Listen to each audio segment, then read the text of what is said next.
Le plus grand musée du monde.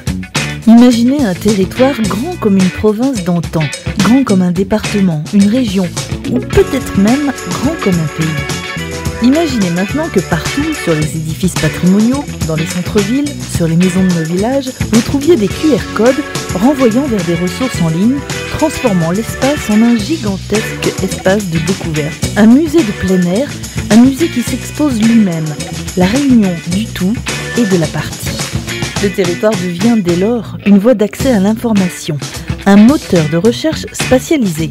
Dans cet espace, informé par la géolocalisation, l'information est géocodée. Elle naît au gré des déambulations des visiteurs gyrovagues. Après l'oralité d'un Homère, l'écriture de l'encyclopédie, de Diderot et l'Internet cannibalisé par Google, voilà que se profile une nouvelle forme de diffusion de la connaissance. La géonaissance.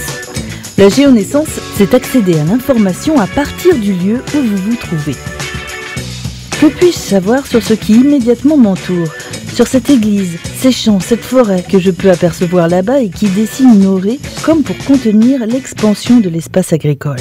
C'est ça, la géonaissance. C'est avoir la possibilité de questionner son environnement immédiat.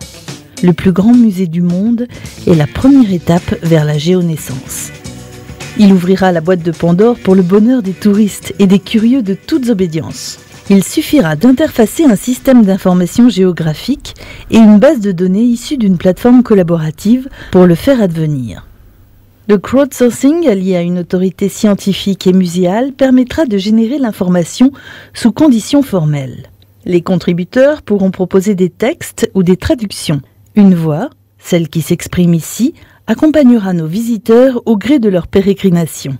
De simples mais riches audioguides, certains deviendront des visioguides agrémentés de reconstitutions 3D.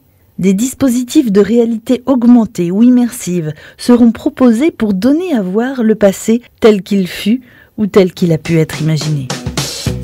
Le plus grand musée du monde, ou faire de nos territoires des espaces ouverts et communicants. Pour un monde ouvert et libre, créons ensemble le plus grand musée du monde et traçons la voie vers la géonaissance.